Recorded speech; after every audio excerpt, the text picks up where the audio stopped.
আওয়ামী লীগের রেজিম হিসেবে গোপালগঞ্জ গড়ে উঠেছে কি মরণাস্ত্র ব্যবহার করা হয়নি, মানলাম, এটাও বিশ্বাস করলাম। ওই মৃত্যুগুলিকে অবিশ্বাস করবেন? তাহলে তাদের কে গুলি করলো? হেলিকপ্টার দিয়া নাকি আসমানি কোনো গুলি আসছে? কোনো বাইরের লোককে আসতে দেওয়া হবে না, তাইলে এটা কি পার্ট অফ দিল্লির নিয়ন্ত্রণ? এটা কি কেউ ওখানে যেতে হলে কি ভিসা দিতে হবে নাকি? জিয়ারত করার জন্য যখন গেল আমাদের স্বেচ্ছাসেবক দলের সভাপতি সেপ্টেম্বর 13, ওনার স্ত্রী সহ প্রায় 50 জন আহত হয়েছে। এখন গোপালগঞ্জ যেটা বলেছেন যে গোপালগঞ্জে কেউ যেতে পারবে না, কেন? আপনি মাজার জিয়ারত কবর জিয়ারত এনসিপি লোক এরা আবার করছে কি মার্চ টু গোপালগঞ্জ, সব জায়গায় করে পদযাত্রা, এটা আবার মার্চ টু গোপালগঞ্জ। কেন এর নাম ভিন্ন করলে ও বলতে পারবে, আমি জানি না, ওকে আমি শুনতে চাই। আপনাকে এই জিনিসটা বুঝতে হবে যে আপনি কোথায় যাচ্ছেন, কিভাবে যাচ্ছেন, কি প্রস্তুতি নিয়ে যাচ্ছেন। আওয়ামী লীগের বাইরে কোনো পলিটিক্যাল পার্টি প্রোগ্রাম করে তাহলে সেখানে হামলা হয়েছে, সেখানে কোনো হতাহতের ঘটনা ঘটেছে, তারই অংশ হিসেবে আমরা এখানে পার্টিসিপেন্ট বাড়ানোর জন্য একটা ডিফারেন্ট ওয়েতে আমরা যেরকম জুলাই আন্দোলনে দেখেছি যে বিভিন্ন লুক্রেটিভ কর্মসূচি দিতাম, যেরকম বাংলা ব্লকের কথাটা শুনতে একটা কেমন একটা ফিলিং আসে, এরকম একটা মার্চ ফর গোপালগঞ্জ আমরা মূলত। তো ওখানে আসিফ মাহমুদ সজীব ভাইয়ের কি ভূমিকা? উনি কি এই অপরাধ দমনের উপর বিশেষ কোনো প্রশিক্ষণপ্রাপ্ত? ওনার কি এই অপরাধ দমনের উপর অনেক মানে কোনো বিশ্বখ্যাত কোনো প্রতিষ্ঠানের কাছ থেকে ট্রেনিং নেওয়ার কোনো ইতিহাস আছে? ওনার কি ব্যক্তিগত জীবনে অনেক অভিজ্ঞতা? আলোচনায় স্টুডিওতে আছেন যুক্তরাজ্য বিএনপি সভাপতি ও বিএনপি চেয়ারপারসনের উপদেষ্টা এম এ মালিক, আছেন সিনিয়র সাংবাদিক মাসুদ কামাল এবং আছেন নাগরিক পার্টি যুগ্ম মুখ্য সমন্বয়ক ডাক্তার মোহাম্মদ আব্দুল আহাদ। স্বাগত জানাচ্ছি আজকে রাজকাহনে। ডাক্তার আব্দুল আহাদ, আপনাকে দিয়ে শুরু করি। এনসিপির এই সমাবেশ, গোপালগঞ্জ রণক্ষেত্র, 4 জনের নিহত হওয়ার খবর আমরা এখন পর্যন্ত পেয়েছি। সেই সাথে আসলে কারফিউ জারি করা হয়েছে এবং বেশ কিছুদিন যদি আমি বলি অন্তত প্রায় 2-3 দিন ধরে আসলে সামাজিক যোগাযোগ মাধ্যমে কিন্তু এরকম এক ধরনের ঘটনা ঘটতে পারে সেই আভাস আমরা দেখেছি। এরপরও আসলে আজকে যে ঘটনা আমরা দেখলাম, যে রণক্ষেত্র আমরা দেখলাম, 4টি প্রাণ আমাদেরকে হারাতে হয়েছে, সেই ঘটনাগুলোকে এনসিপি কিভাবে দেখছে? হ্যাঁ, ধন্যবাদ আপনাকে। আপনি দেখবেন যে আসলে আমাদের জুলাইয়ের পয়লা জুলাই থেকে যে দেশ গড়তে জুলাই পদযাত্রা চলছে প্রত্যেকটা টেকনাফ থেকে তেঁতুলিয়া, তারই ধারাবাহিকতায় আমাদের পূর্ব ঘোষিত সিদ্ধান্ত অনুসারেই আমাদের 16 তারিখে গোপালগঞ্জের প্রোগ্রামটা ছিল। আজকে আমরা যখন প্রোগ্রামে যাই বা তার আগে থেকে আমরা দেখেছি যে বিভিন্ন সোশ্যাল মিডিয়াগুলোতে খুব নিউজগুলো এসেছিল যে গোপালগঞ্জে একটা কোনো ঝামেলা হইতে পারে। আপনি দেখবেন যে কেন আসলে এই ঝামেলাগুলো হচ্ছে। এই 1 বছর চলে গিয়েছে, আজকে 16 জুলাই, ঠিক 1 বছর আগে আবু সাঈদের মৃত্যুর মধ্য দিয়ে দেশে একটা অভ্যুত্থানের সুযোগ তৈরি হয়েছিল। এই 1 বছরে আমাদের অর্জনটা কোথায়? আপনি যদি দেখেন যে রিফরমেশন যদি আমরা দেখি, তাহলে পুলিশে আমরা কতটুকু রিফরমেশন করতে পেরেছি, কতটুকু ফ্যাসিবাদ মুক্ত পুলিশ বাহিনীকে করতে পেরেছি। আপনি দেখবেন আমি যখন কথা বলছি ঠিক তখন আমার দিনাজপুরে একটা আন্দোলন হচ্ছে। কেন আন্দোলন হচ্ছে? সেখানকার একজন এডিশনাল এসপি উনি ফেসবুকের স্ট্যাটাস দিয়েছে যে পুলিশের এপিসিতে নাকি অনেক এসির বাতাস আরামদায়ক। এই ধরনের যদি একজন রাষ্ট্র ক্ষমতায় থেকে পুলিশ বাহিনীর একজন এডিশনাল এসপি যদি এরকম স্ট্যাটাস দেয় ফেসবুকে, এবং এইটা যদি আমাদেরকে দেখতে হয়, এর চেয়ে লজ্জার আসলে আমাদের কিছু না। শুধু এই এডিশনাল এসপি একজন না, এইরকম আরও বড় বড় পদে যাদেরকে আমরা দেখেছি যে 5 তারিখের আগে, 5 আগস্টের আগে ডিরেক্টলি জনগণের উপরে, ছাত্রের উপরে আঘাত করেছিল, তারাও এখনও স্বপদে বহাল আছে। তাদেরকে হয়তো বা পানিশমেন্ট ঢাকা থেকে বিভিন্ন জেলাতে পোস্টিং দেওয়া হয়েছে। তাহলে তাদের এই শেল্টারগুলোতে মূলত এই আওয়ামী লীগের পুনর্বাসন হচ্ছে। আপনারা দেখেছেন যে শুধু পুলিশ বাহিনীতেই না, প্রশাসনেও আমরা দেখেছি অনেক ধরনের আমলা, আমি নাম ধরে বলতে চাই না, আমরা দেখেছি যে মুজিব শতবর্ষের সেক্রেটারি জেনারেল যে ছিলেন সেই আমলাও এখন পর্যন্ত বহাল তবিয়তে আছে। তাহলে আমরা বলবো যে এই যে আমাদের অভ্যুত্থানের 1 বছর পার হয়ে গিয়েছে, তাহলে কোন শক্তির কারণে, কোন একটা ইনার স্পিরিটের কারণে এখনো এই ফ্যাসিবাদী শক্তি শপথে বহাল থাকে? আর একটু আমি একটা প্রশ্ন করতে চাই, এই যে আমরা বলছিলাম প্রায় 2-3 ধরে, আপনি নিজেও বলছিলেন যে সামাজিক যোগাযোগ মাধ্যমে এই ধরনের একটি অপ্রীতিকর ঘটনা ঘটতে পারে, সেরকম এক ধরনের আভাস আসলে ছিল। আপনারা কি আইন শৃঙ্খলা বাহিনী সহায়তা চেয়েছিলেন গোপালগঞ্জের এই পথসভা করবার আগে? আমরা যখন দেশ গড়তে জুলাই পদযাত্রা শুরু করেছিলাম তখনই আমাদের পুরো ফরম্যাটটা আমরা আইন শৃঙ্খলা বাহিনীর কাছে দিয়েছি, এবং আমরা কোন কোন জেলায় কত তারিখে যাব এবং আমাদের প্রোগ্রাম শিডিউল কী হবে, এভরিথিং আমরা সকল ফোর্সকে আমরা দিয়েছি। সেই হিসেবে 16 তারিখে আমরা গোপালগঞ্জে যাব, এটা প্রিফিক্সড একটা প্রোগ্রাম ছিল, এবং এই প্রোগ্রামে আমাদেরকে সিকিউরিটির জন্য আপনি দেখবেন যে সাধারণভাবে আমাদের যেভাবে কেন্দ্রীয় নেতারা প্রায় 1-150 নেতা আমরা একসাথে বিভিন্ন জেলায় মুভ করছি এবং লোকাল যে লিডাররা আছেন এবং নেতাকর্মীরা আছেন সবাই সেই সমাবেশে যোগদান করছে। আমরা কিন্তু কোনো লাঠিসোঁটা উইপন নিয়ে প্রিপেয়ার্ড হয়ে আমরা যাই নাই। আমরা যেভাবে বিভিন্ন জেলায় যাচ্ছি, ওই জেলার গণমানুষের কথা শুনছি, তাদের আশা আকাঙ্ক্ষার কথা শুনছি এবং জুলাইয়ের স্পিরিটে আমাদের নাগরিক পার্টির মেসেজগুলো তাদের কাছে পৌঁছে দিচ্ছি। তারই ধারাবাহিকতায় আমরা গোপালগঞ্জে গিয়েছিলাম। কিন্তু আমরা সেখানে দেখেছি যে ওইখানে নিষিদ্ধ ঘোষিত সংগঠন ছাত্রলীগ, আওয়ামী লীগ সেখানে হামলা করেছে এবং আমরা দেখেছি যে বাংলাদেশের বিভিন্ন জায়গা থেকে যারা ফ্যাসিবাদ শক্তি আছে সেখানে একটা অভয়াশ্রম মনে হয় পেয়েছে, ওইভাবে গোপালগঞ্জে তারা গিয়ে আশ্রয় নিয়েছে। তাহলে আমরা কি বলবো যে এই গোপালগঞ্জের প্রশাসন যারা আছে, ওখানকার যে এসপিডিসি আছে, তারা কি করেছে? আগে থেকে মেসেজ পাওয়ার পরও তারা কেন আগে থেকে আমাদেরকে এই সেফটি সিকিউরিটি এনশিওর করতে পারলো না? তাহলে কি আমি বলবো এই ব্যর্থতা কি প্রশাসনের না? আমি কি বলবো এই ব্যর্থতা ইন্টারিম গভর্নমেন্টের না? অবশ্যই এর দায় অবশ্যই নিতে হবে এবং এর সাথে যারা জড়িত সবাইকে বিচারের আওতায় আনতে হবে। 24 ঘন্টার মধ্যে বিচার আপনারা দাবি করেছেন। মাসুদ কামাল সারিস আলম বলেছেন খুনি হাসিনার দালালরা তাদের উপর আক্রমণ করলেও পুলিশ দাঁড়িয়ে নাটক দেখেছে, তারা পিছু হটেছে। এখান থেকে বেঁচে ফিরলে মুজিববাদের কবর রচনা করে ফিরবো, সেই কথাও তিনি বলেছেন। এই ঘটনার উপর আসলে সময়টাতে পুলিশ, সেনাবাহিনী সদস্যরা আসলে কি নিষ্ক্রিয় ছিলেন? যে 4 জন মারা গেছে তারা কাকগুলিতে মারা গেছে। 4 জন লোক তো এখানে মারা গেছে, ওরা কি পুলিশ সদস্য নাকি আর্মির লোক? আর্মির লোক না, ওরা ওখানকার গোপালগঞ্জের অধিবাসী 4 জন মারা গেছে। কিন্তু পুলিশ কর্মকর্তারা আবার জানিয়েছেন যে সেখানে কোনো ধরনের প্রাণঘাতী মরণাস্ত্র ব্যবহার করা হয়নি। মানলাম, এটাও বিশ্বাস করলাম। ওই মৃত্যুগুলিকে অবিশ্বাস করবেন? তাহলে তাদের কে গুলি করলো? হেলিকপ্টার দিয়া নাকি আসমানি কোনো গুলি আসছে? বলেন কিভাবে মারা গেছে? কাজেই যদি আপনি নিষ্ক্রিয়তার অভিযোগ করেন, আপনি করতেই পারেন। তো গুলিটা কে করলো? যে গুলিগুলো সে নিশ্চয়ই নিষ্ক্রিয় ছিল না, সে সক্রিয় ছিল। শুনেন, আমাদের এখানে রাজনীতিতে না কিছু গদবাঁধা নিয়ম আছে, কিছু গদবাঁধা অভিযোগ আছে, এবং সেগুলো যখন করে তখন কি হয় জানেন? মূল সমস্যা যেটা হয়, প্রকৃত অভিযোগগুলো আড়ালে পড়ে যায়। আপনি তো অভিযোগ অবশ্যই করবেন। গোপালগঞ্জে যে ঘটনা ঘটেছে, এই ঘটনাকে সমর্থন করার তো কোনো সুযোগ নেই রে ভাই। কেন ঘটবে এখানে? ওটা কি বাংলাদেশের পার্ট না? এই দেশের যে কোনো জায়গায় যে কোনো পলিটিক্যাল পার্টি তারা সেখানে যে একটা সমাবেশ করবে, কথা বলবে, এটা তাদের রাজনৈতিক অধিকার, এটা দেশের আমাদের গণতান্ত্রিক অধিকার। আপনি সেটা করতে দিবেন না কেন?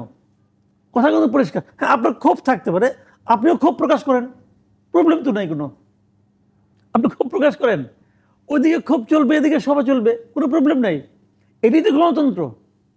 উনি আসছেন, উনি তো ইংল্যান্ড থেকে আসছেন, ওখানে তো আরেক গণতন্ত্র দেখেন, এর সঙ্গে মিলে না তো ভাই। তো এখন সেইটা ব্যর্থতা যে প্রশাসন কেন এই সভাটা, ওনাদের কর্মসূচিটা ভালোভাবে করতে দিতে পারলো না, শান্তিপূর্ণভাবে করতে দিতে পারলো না।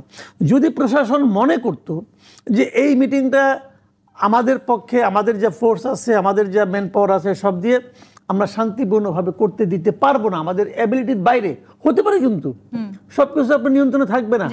যদি আপনি মনে করতেন তাহলে আপনি বলতেন যে মিটিং করেন না। কিন্তু পূর্বাভাসও তো ছিল যেহেতু এই ধরনের ঘটনা। যত পূর্বাভাসই থাক, সেই পূর্বাভাস পুলিশ কেন গায়ে লাগালো না? তাদের তো উচিত ছিল আগে বলা যে ভাই আমরা পারতেছি না, আপনি এখন করেন না, কদিন পরে করেন, আমরা আরেকটু প্রিপারেশন নিয়ে নিই। পুলিশ অথবা আইন শৃঙ্খলা বাহিনী তারা কি এটা এনসিপিকে সে কথা বলছে? আমরা এখনো শুনি নাই। যদি এমন হতো তারা বলছে এনসিপি গাইড জুড়ে গেছে, না আমরা তাও করব, তখন আমি বলতে পারতাম না ঠিক আছে এটা এনসিপির দোষ। এখন এনসিপি ওখানে একটা মিটিং করতে গেছে এবং সেটা পূর্ব ঘোষিত মিটিং। আবার মাসুদ কামাল, একটু যদি আমি যুক্ত করি, অনেক নেতারাই বলেছেন যে গোপালগঞ্জে ঢুকলে বের হতে পারবো না, এরকম একটা থ্রেট তাদেরকে দেওয়া হয়েছে এবং সেই মিথটাও আসলে তারা ভাঙার চেষ্টা করেছেন এবং আজকে তারা বলেছেন যে এই মিথটা আসলে চুরমারও হয়ে গেছে। তো এই মিথটার উপরে আস্থা রাখবো কেন? এই মিথ যারা চুরমার করছেন বলে দাবি করছেন, এই মিথটা তাদের ক্রিয়েশন, এটা তারা ক্রিয়েট করছেন। এটা হলো ছায়ার সঙ্গে যুদ্ধ করার মতো। মিথটাও তারা বানাইছেন, মিথটাও তারা ভাঙছেন। এগুলো তো মিথের কোনো জায়গা নেই রে ভাই। এই দেশের একটা জেলা, সেখানে আমি যাব, অসুবিধাটা কি? মিথ্যা আমি তো সোশ্যাল মিডিয়ায় এরকমও দেখেছি। দেখেন, মানুষকে খেপায় তোলাটা খুব সহজ। কি সোশ্যাল মিডিয়া এমনভাবে লেখা হয়েছে যে এনসিপি লোক এরা আবার করছে কি মার্চ টু গোপালগঞ্জ, সব জায়গায় করে পদযাত্রা, এটা আবার মার্চ টু গোপালগঞ্জ। কেন এর নাম ভিন্ন করলে ও বলতে পারবে, আমি জানি না, ওকে আমি শুনতে চাই। মার্চ টু গোপালগঞ্জ করছে, এইটা কি ইস্যু? এটা সোশ্যাল মিডিয়ায় কেউ কেউ লিখছে, আমি পড়ছি যেগুলো, যে গোপালগঞ্জ তারা যাচ্ছে যে তারা বঙ্গবন্ধুর মাজার ভেঙে দিবে। এখন যদি আপনি মাজার ভেঙে দেওয়ার একটা হুজুগ তুলেন, আমি মনে করি এটা 100% গুজব, কিন্তু ছড়াইছে তো। তাহলে আপনাকে একটা জিনিস বুঝতে হবে ভাই, দেশের সব জায়গার কিন্তু সেন্টিমেন্ট একরকম না। আপনি দেখেন ঢাকা শহরে জাতীয় পার্টির অফিস, কেন্দ্রীয় অফিস আগুন দিয়ে জ্বালাই দেওয়া হয়েছিল, কিছু হয়েছে? হয় নাই। কিন্তু সেই জাতীয় পার্টির রংপুরে জিএম কাদেরের বাসায় একটা মোটর সাইকেল পড়ছে, কিছু হয়েছে? হ্যাঁ, কিছু হয়েছে। কারণটা কি? ওটা রংপুর। জি, জনগণের পালস বোঝার যে জায়গাটা বুঝতে হবে আপনাকে। আপনাকে এই জিনিসটা বুঝতে হবে যে আপনি কোথায় যাচ্ছেন, কিভাবে যাচ্ছেন, কি প্রস্তুতি নিয়ে যাচ্ছেন। জি, সেই জায়গাটিতে এম এ মালিক, আপনার কাছে আসি। বিএনপি আজকের এই ঘটনার নিন্দা জানিয়েছে এবং জামায়াতও বলেছে আসলে তারাও এই ধরনের ঘটনার মধ্যে এক ধরনের অশনি সংকেত দেখতে পাচ্ছে। একটু জানতে চাই, এই যে ঘটনা, সেই ঘটনা নিঃসন্দেহে সরকার প্রশাসন প্রত্যেকের এক ধরনের দায়িত্ব ছিল, সেই দায়িত্ব আসলে এড়িয়ে যাবার কোনো সুযোগ আছে কিনা, নাকি এই ঘটনার মধ্য দিয়ে আমরা নাহিদ ইসলাম যেহেতু ঘোষণা করেছেন দ্বিগুণ শক্তিতে বাধা দেওয়া হবে, যারা আজকে এই বাধা দিয়েছেন আরো বড় কোনো কর্মকাণ্ডের দিকে আমরা যাচ্ছি? ধন্যবাদ তন্নি আপনাকে আমাকে আমন্ত্রণ জানানোর জন্য। এই মুহূর্তে আপনাদের যারা কলা কৌশলী আছেন এবং যারা আমাদের এই অনুষ্ঠানটা দেখছেন, সবাইকে আসসালামু আলাইকুম। এবং আমি প্রথমে আমাদের বিজ্ঞ দুইজন আলোচক কামাল ভাই আছেন এবং আব্দুল্লাহ আতা, ওনারা চমৎকার বলেছেন। আমি প্রথমে যারা আজকে শহীদ হয়েছে বা লাস্ট কোমলমতি ছাত্রছাত্রীরা যারা জীবন দিয়েছে দেশের জন্য, স্বাধীনতা সংগ্রামে যারা দেশের জন্য জীবন দিয়েছে বা বিভিন্ন গণতান্ত্রিক আন্দোলনে জীবন দিয়েছে, আমরা তাদের আত্মার মাগফিরাত কামনা করছি। তার সাথে সাথে বাংলাদেশের প্রথম প্রেসিডেন্ট শহীদ রাষ্ট্রপতি জিয়াউর রহমানেরও আত্মার মাগফিরাত কামনা করছি। এবং আজকে যে আমাদের নেত্রী অসুস্থ, ওনার জন্য সবার কাছে দোয়া চাচ্ছি যে সবাই দোয়া করবেন যাতে সুস্থ হন। আমার যে বিষয়টা হচ্ছে যে আমি যদি যেটা কামাল ভাই থেকেও যদি বলি যে আজকে যদি তারা বলে যে শেখ মুজিবের আপনার কবর ভাঙার জন্য তারা মার্চ করেছে, কিন্তু এর আগে যদি আমি বলতে চাই যে জিয়ারত করার জন্য যখন গেল আমাদের স্বেচ্ছাসেবক দলের সভাপতি সেপ্টেম্বর 13, ওনার স্ত্রী সহ প্রায় 50 জন আহত হয়েছে। এখন গোপালগঞ্জ যেটা বলেছেন যে গোপালগঞ্জে কেউ যেতে পারবে না, কেন? আপনি মাজার জিয়ারত আপনি কবর জিয়ারত করতেও যেতে পারবেন না। এবং যারা এই স্টুডেন্টরা গোপালগঞ্জে, যেটা আপনি বলেছেন, যেটার জন্য সাম্য, মানবিক মর্যাদা, সামাজিক ন্যায় বিচার, যেটা প্রতিষ্ঠার জন্য যুদ্ধ হয়েছে, যেটা ফেসিস্ট হাসিনা বিরোধী আন্দোলনে এই দেশের মানুষকে যারা মুক্তি করেছে, এবং এখন বাংলাদেশের বিরুদ্ধে কমপ্লিটলি একটা ষড়যন্ত্র চলছে। এই ষড়যন্ত্র যেটা এই প্রশাসনে, যেমন এয়ারপোর্টে আপনি সবাই পালিয়ে গেছে, কিন্তু এখন আপনি ইনভেস্টিগেশন করে দেখবেন যে এই আগের 80% লোকজন এখনো কাজ করতেছে এয়ারপোর্টে। আপনি প্রশাসনের বিভিন্ন জায়গায় আপনি দেখবেন যে সেই ফেসিস্টের দূষররা এখন পর্যন্ত বিভিন্ন স্থানে তারা কাজ করছে, এবং যারা আপনারা সত্যিকার অর্থে এই দেশের পক্ষে কাজ করেছে তারা বরঞ্চ মোর ভিকটিম হন। এখন এটা হচ্ছে একটা পার্ট অফ কনস্পিরেসি। এবং এটা কি সেই ষড়যন্ত্রে বারবার রাজনৈতিক দলগুলো সেই ফাঁদে পা দিচ্ছে? এটার জন্য শুনেন, একটা বৃহত্তর country India, totally they are responsible, because Indian এবং আওয়ামী লীগের কাঁচা পয়সা, আওয়ামী লীগের বিলিয়ন ডলার তাদের পকেটে, এবং আওয়ামী লীগের কাছে অবৈধ অস্ত্র। গোপালগঞ্জ আপনি ইনকোয়ারি, আপনি এই মুহূর্তে যদি আর্মি, সেনাবাহিনী সহ, পুলিশ সহ, উচিত হলো এদেরকে যে অবস্থায় আছে এইটা চিরুনি অপারেশন করে অস্ত্রগুলি উদ্ধার। চিরুনি অভিযান ইতিমধ্যে চলছে, এর মধ্যে দিয়ে আসলে এই ধরনের ঘটনা এই যে এতদিন হয়ে গেল আপনার এই হাসিনা পতনের আন্দোলনে, কিন্তু এই অস্ত্রগুলি উদ্ধার হলো। জি, কিন্তু তার আগে একটি প্রশ্ন আপনার কাছে আমি করতে চাই ডাক্তার আব্দুল আহাদ। এই যে আসলে যে প্রশ্নটি মাসুদ কামাল বলছিলেন, সেই প্রশ্নটি আমারও ছিল। গোপালগঞ্জের যখন আপনারা আসলে পদযাত্রা করছেন, সেই সময় হঠাৎ করে পদযাত্রা কেন মার্চ টু গোপালগঞ্জ হয়ে গেল? এবং এই যে আসলে এক ধরনের হুজুগ তোলা হয়েছে গোপালগঞ্জে ঢুকলে আপনারা বের হতে পারবেন না, এক ধরনের ভয় ভীতি, সেটি আসলে কোনো না কোনোভাবে এনসিপি আরো বেশি করে সৃষ্টি করেছে কিনা? আমি উত্তর নিব, একটি বিরতি নিয়ে ফিরতে চাই। জিপি ইস্পাত নিবেদিত রাজকাহন থেকে বিরতি নিয়ে ফিরছি, সাথেই থাকুন। আমন্ত্রণ আরেকবার জিপি ইস্পাত নিবেদিত রাজকাহনে। ডাক্তার আব্দুল আহাদ, প্রশ্ন রেখে বিরতিতে গিয়েছিলাম যে অভিযোগ আসলে নানান দিক থেকে এখন শুনতে পাচ্ছি আমরা, যে গোপালগঞ্জে আপনাদের পদযাত্রা হঠাৎ করে মার্চ টু গোপালগঞ্জ কেন হয়ে গেল, এক ধরনের হুজুগ আসলে আপনারা তোলার চেষ্টা করেছেন কিনা, এই অভিযোগগুলো আসলে আপনারা খণ্ডাবেন কি করে? জি, ধন্যবাদ। আমি আসলে একটু কামাল ভাইয়ের সাথে খুব বিনয়ের সাথে দ্বিমত করতে চাই যে কামাল ভাই বললেন যে আসলে বঙ্গবন্ধুর মাজার ভাঙা হবে, এরকম একটা আমরা কথা শুনতে পেয়েছি সোশ্যাল মিডিয়ায়। অ্যাকচুয়ালি আমাদের এনসিপির কোনো ভেরিফাইড পেজ থেকে বা আমাদের কোনো নেতৃবৃন্দের কাছ থেকে এই ধরনের কোনো কর্মসূচি ঘোষণা আমরা দেই নাই, এবং এটা আসলে আওয়ামী বট বাহিনী মূলত তাদের প্রোপাগান্ডা বাস্তবায়ন করার জন্য এরকম একটা মিথ হয়তো বা ছড়িয়ে দিয়েছিল। কিন্তু সেটি আবার আপনারা ক্লিয়ারিফিকেশন কি দিয়েছেন, বা আপনারা যে ধরনের কোনো বক্তব্য রাখেননি সেটি কি আপনারা জানিয়েছেন? অ্যাকচুয়ালি ওনারা যদি আমরা ওনাদের পিছনে যাই যে আওয়ামী বট বাহিনী বলবে শেখ মুজিবের মাজার ভাঙা হবে, আমরা তো স্টেটমেন্ট দেওয়ার প্রয়োজন মনে করি না যে আমরা শেখ মুজিবের মাজার ভাঙতে যাচ্ছি। অ্যাকচুয়ালি আমরা জুলাই পদযাত্রার অংশ হিসেবে গোপালগঞ্জে আমরা প্রিফিক্সড একটা নির্দিষ্ট স্থান ছিল, সেখানে আমরা প্রোগ্রাম করব এবং ওইখানে আমাদের নেতাকর্মীরা বক্তৃতা দিবে, এরকমই প্ল্যান ছিল। আর অ্যাকচুয়ালি মার্চ ফর গোপালগঞ্জ আমরা দেখেছি যে যেহেতু বিভিন্ন সোশ্যাল মিডিয়াগুলোতে বা আমরা অনেক জায়গায় দেখেছি একটা কথা যে এখানে কোনো একটা অসুবিধা হতে পারে, একটা ঝামেলা হতে পারে, সম্ভাবনা আছে। আমি হামিদ ভাইয়ের কাছে বলতে চাই যে 2024 সালের 14ই সেপ্টেম্বর আমার মনে পড়ে যে ওখানে আমাদের জাতীয়তাবাদী স্বেচ্ছাসেবক দলের কেন্দ্রীয় ক্রিয়া বিষয়ক সম্পাদক ছিল শওকত আলী দিদার ভাই, ওখানে নিহত হয়েছিলেন, এবং সেখানে স্বেচ্ছাসেবক দলের সভাপতি জিলানি ভাই সহ আরও 50 জনের প্রায় আহত হয়েছিল, 10টা গাড়ির মতো ভাঙচুর হয়েছিল। তো আমরা দেখেছি যে বারবারই ওখানে যদি কোনো অন্যান্য আওয়ামী লীগের বাইরে কোনো পলিটিক্যাল পার্টি প্রোগ্রাম করে তাহলে সেখানে হামলা হয়েছে, সেখানে কোনো হতাহতের ঘটনা ঘটেছে। তারই অংশ হিসেবে আমরা এখানে পার্টিসিপেন্ট বাড়ানোর জন্য একটা ডিফারেন্ট ওয়েতে আমরা যেরকম জুলাই আন্দোলনে দেখেছি যে বিভিন্ন লুক্রেটিভ কর্মসূচি দিতাম, যেরকম বাংলা ব্লকের কথাটা শুনতে একটা কেমন একটা ফিলিং আসে, এরকম একটা মার্চ ফর গোপালগঞ্জ আমরা মূলত কর্মসূচি আয়োজন করেছি যাতে এখানে পার্টিসিপেন্ট বেশি হয়, আমাদের কেন্দ্রীয় নেতৃবৃন্দ সহ যারা নেতৃবৃন্দ আছে তারা এখানে অংশগ্রহণ বেশি করতে পারে। অ্যাকচুয়ালি এখানে কোনো উস্কানিমূলক কোনো কথাবার্তা বা এখানে বঙ্গবন্ধুর মাজার ভাঙার মতো কোনো ঘটনা ঘটে নাই। অ্যাকচুয়ালি আমরা দেখেছি যে আমি যদি আমার হেলথের কথা বলি, সেখানকার গোপালগঞ্জের যে UNHFPO আছেন, ওইখানে UNHFPOর আপনি যদি ব্যাকগ্রাউন্ডে দেখেন, আমি আপনাকে ছবি ফুটেজ দেখাতে পারবো, উপজেলা পরিবার পরিকল্পনা কর্মকর্তার পিছনে এখনও বঙ্গবন্ধুর ছবি টানানো আছে। তাহলে এটা দিয়ে আপনি কি প্রমাণ করেন যে ওইখানে এখনো আওয়ামী ফেসিবাদরা আছে এবং তাদেরকে মনে হয় পুনর্বাসনের জন্য গোপালগঞ্জে পোস্টিং দেওয়া হচ্ছে। এম এ মালিক, আপনার কাছে আসি। এই যে পুনর্বাসনের যে অভিযোগ ডাক্তার আব্দুল আহাদ করছেন, গোপালগঞ্জে আসলে আওয়ামী লীগের বাইরে কেউ যেতে পারবে না, কোনো ধরনের সভা সমাবেশ কিছু করতে পারবেন না, সেরকম সম্ভাবনা আদৌ কি এখন আসলে আমাদের জন্য আছে কিনা, বা আওয়ামী লীগের রেজিম হিসেবে গোপালগঞ্জ গড়ে উঠেছে কি? এটা একবারে একটা সত্য বিষয়।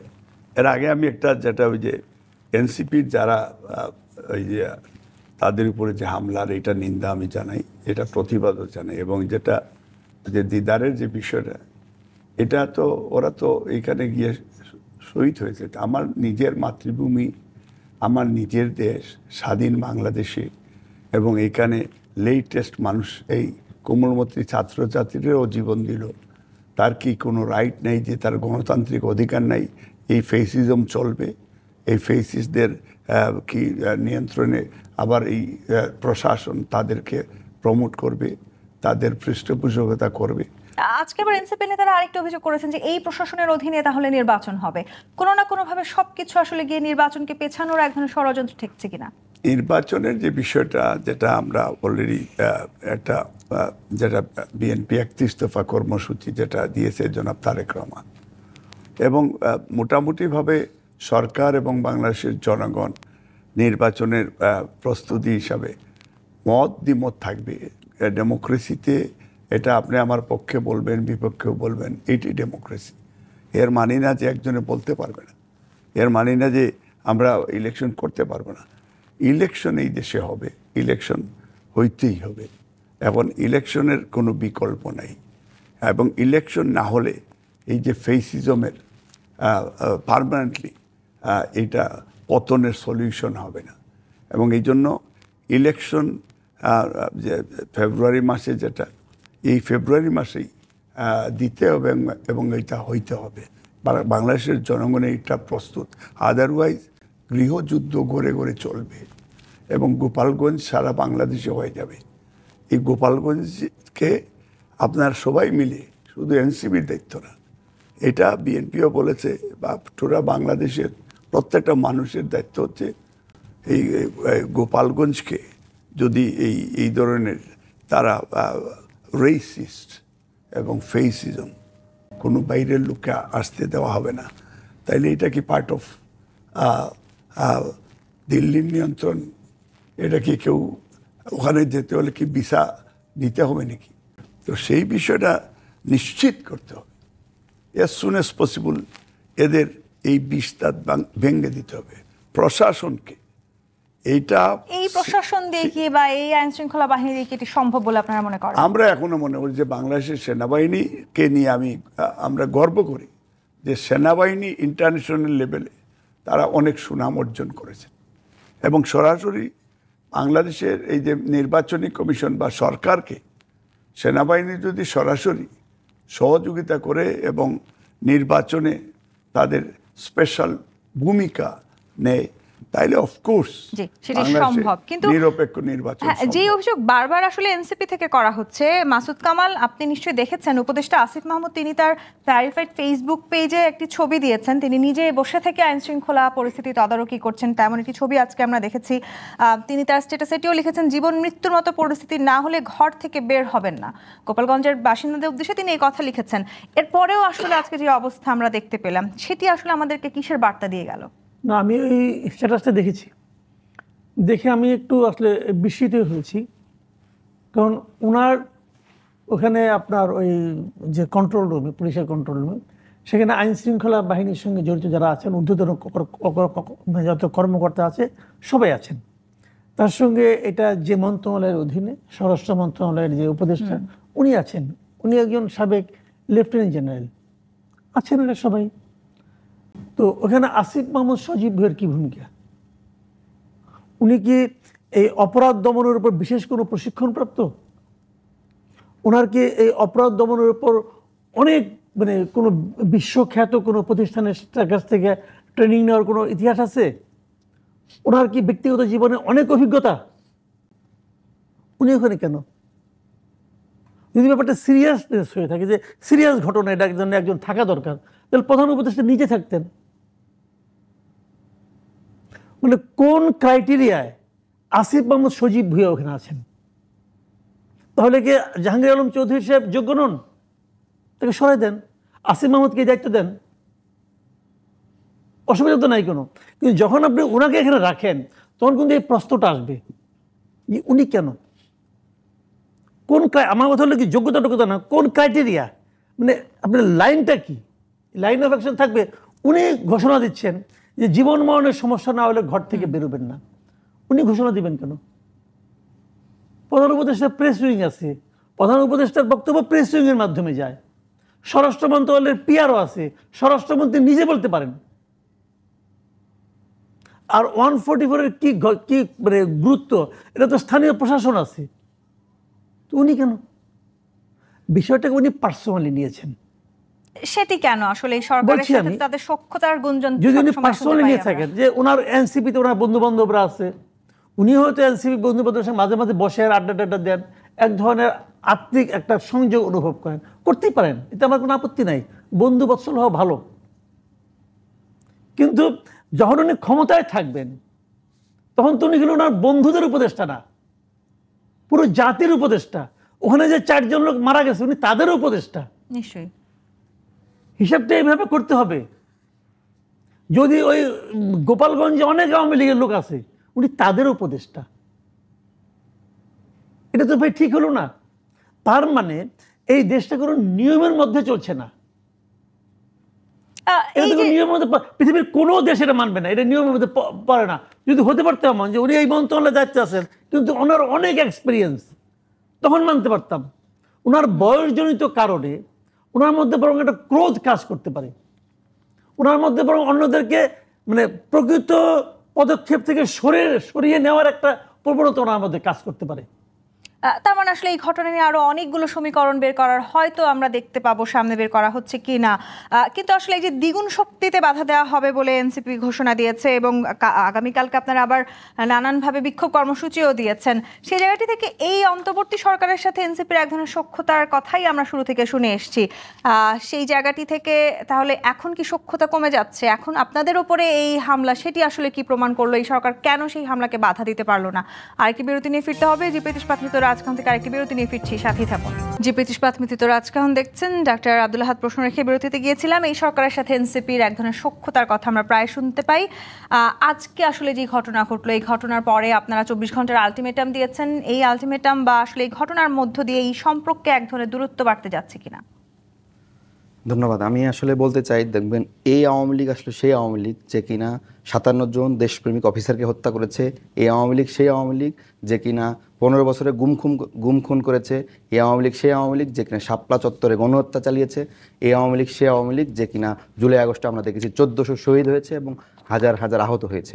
এই আওয়ামী লীগ ঘোষণা দিয়ে গোপালগঞ্জের মতো একটা জায়গাতে এসে একটা রাজনৈতিক দলকে অনুষ্ঠান করতে দেয় নাই, তাদের এখানে হামলা করেছে, এখানে আহত নিহত হয়েছে। প্রশাসন চেয়ে চেয়ে দেখছে।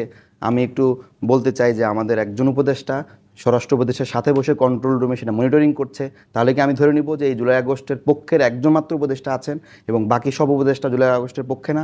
আমার তো মনে হয় সমস্ত উপদেষ্টা, প্রধান উপদেষ্টা সহ সবাই এটা মনিটরিং করা দরকার ছিল।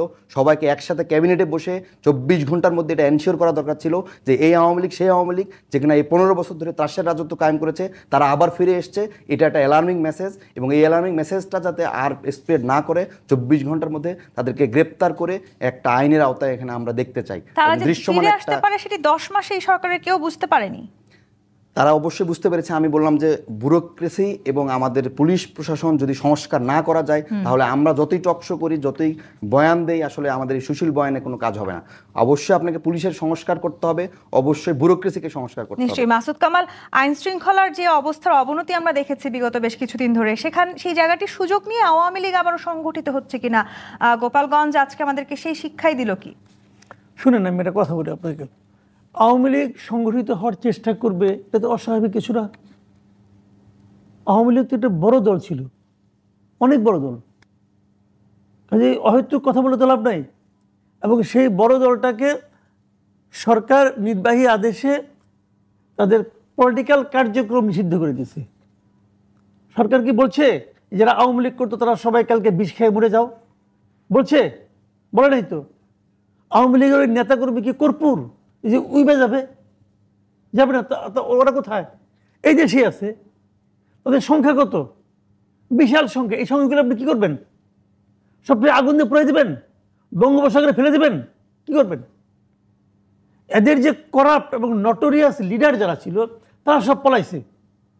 যারা বিপুল পরিমাণ অর্থ সংগ্রহ করছে এরা বিদেশে যে পলাইছে, কারণ ওখানে তারা আরামে আয়েসে থাকবে।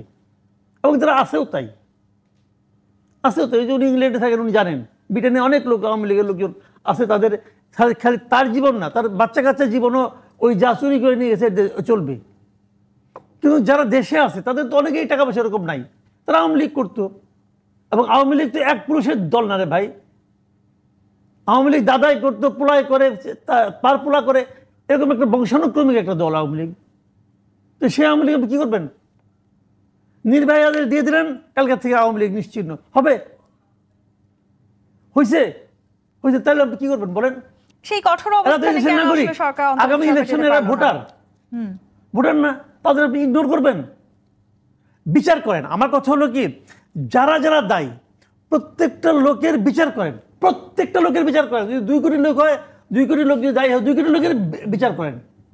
বিচার করেন, নির্বাহী আদেশে কিছু করেন না। আমাদের এই ট্রাইব্যুনাল আছে, ট্রাইব্যুনালতে বিচার হবে, হবে না? বিচার হোক, কোনো সমস্যা তো নাই। এখন আওয়ামী লীগকে আপনি নিশ্চিহ্ন করে অভিযান নামেন। যদি নামেন, অহেতুক শক্তি ক্ষয় হবে, লাভ কিছু হবে না। একটা পলিটিক্যাল পার্টিকে এইভাবে নিষিদ্ধ করা যায় না। যে তার বড় প্রমাণ হলো আওয়ামী লীগ জামাতকে নিষিদ্ধ করতে পারে নাই শেষ পর্যন্ত। জামাত আগের যে শক্তিশালী হয়ে গেছে। এটাই দুনিয়ার নিয়ম। কাজে আপনি নিয়ম মানবেন না, বলবেন যে আমি যেভাবে চাবো সেভাবে হবে, হবে না, করে দেখেন না। তার মানে আসলে যদি আমরা আরো কঠোর হতে না পারি, আওয়ামী লীগ আরো শক্তি নিয়ে ফিরে আসতে পারে, সেই সম্ভাবনা যেমন আছে। এম এ মালিক, তাহলে আজকে যে ঘটনা আমরা দেখলাম, সেই ঘটনা নিঃসন্দেহে 10 মাস পার হয়েছে অন্তর্বর্তীকালীন সরকার, তারা সেটা নিয়ন্ত্রণ করতে পারেনি, সেই দায় তাদের নিতে হতে পারে। এই হামলার জবাবটা আসলে কেমন হওয়া দরকার বলে মনে করেন? প্রথম হচ্ছে যে কামাল ভাই যেটা বলেছেন যে আওয়ামী লীগ হচ্ছে বিলিয়নারের দল, এই দেশকে লুট করে $162 বিলিয়ন তারা দেশের বাইরে পাচার করেছে। এবং তাদের মন্ত্রী এমপিরা আপনার মিডিল ইস্ট থেকে শুরু করে গত হাসিনার সরকারের একজন ল্যান্ড মিনিস্টার, তার 380টা বাড়ি লন্ডনে। আচ্ছা, এখানে দেখা গেছে যে রেহানা এবং রেহানার মেয়ে মিলে $4 বিলিয়ন তারা এই রূপপুর প্রজেক্ট থেকে তারা চুরি করেছে। আওয়ামী লীগের প্রত্যেকটা মানুষের ঘরে ঘরে পয়সা আছে। আওয়ামী লীগের এক কমিশনারকে ইনভেস্টিগেশন করেন কয়েক হাজার কোটি টাকা এখনও আছে। গোপালগঞ্জে আপনি এইটারে ভালো করে চেক করেন, সব সোনা গয়না দানা গত 15 বছরে গোপালগঞ্জের মাটির নিচেও আছে, আপনি খোঁজ নিয়ে দেখেন। এখন যে বিষয়টা হচ্ছে যে এদের বিচারের আওতায় আনতে মাফিয়াদের এই শাসন আর যাতে বাংলাদেশে পুনরাবৃত্তি না হয়। কারণ এই হাসিনার সরকার ছিল মাফিয়া সরকার, এটা আপনারা মিডিয়াও বলেছে, ওয়ার্ল্ডের বিভিন্ন দেশে তারা বলেছে। এবং সবচেয়ে তাদের এখন পর্যন্ত তারা দিল্লিতে বসে বাংলাদেশের মানুষের বিরুদ্ধে, দেশের বিরুদ্ধে ষড়যন্ত্র করছে। জি, আজকে যেমন এনসিপির উপরে যে আঘাত এসছে, সেটি আসলে বিএনপির উপরেও হয়তো সামনে আসতে এটা পারে। এনসিপির উপরে আঘাত, বিএনপির উপরে তো অলরেডি 2টা আঘাত আসছিল, কারণ এটা জিয়ারত করতে গিয়েছে। এখন তারা এই এনসিপি, বিএনপি, বাংলাদেশের জনগণ সবই আমরা এক। তাহলে অন্তর্বর্তী সরকার কেন আসলে এখনো পর্যন্ত এখন এইটাকে যে বিষয়টা হচ্ছে যে তারা এই গত ফেসিস্ট হাসিনার যে 15-16 বছরের যে শাসন, 11 মঈন ফখর মাসুদরা এই দেশের তারা এই গুড়া নীতি করে দেশের গণতন্ত্র, সেটা আমি সবসময় বলি যে ইন্ডিয়া তার দেশে তারা গণতন্ত্র প্র্যাকটিস করে, ইন্ডিয়া তার দেশে মুসলমানদের হত্যা করে, কিন্তু আমরা এই দেশে বাংলাদেশিরা মুসলমান, হিন্দু, খ্রিস্টান, বুদ্ধিস্ট মিলেই কিন্তু এই দেশ আমরা চালাই। এই দেশের গণতন্ত্র আমরা দেখতে চাই। তবে আমি যে ইয়েটা বলতে চাই যে এটা যে পুলিশের, যেটা এনসিপির লিডার বলেছেন ডক্টর আহাদ, যে পুলিশের মধ্যে ম্যাক্সিমাম এখনো আওয়ামীপন্থী রয়েছে। বিউরোক্রেসি দেখেন, আপনি সচিবালয়ে গেলে দেখবেন এবং অনেক জায়গায় তাদের, তার মানে এই সংস্কারগুলো আমাদের খুব দ্রুততার সাথে করে ফেলা তো উচিত। মানে দেশে দেখেন এই যে আপনার ট্রাফিকে এই বাচ্চারা কিন্তু ট্রাফিক কন্ট্রোল করেছে।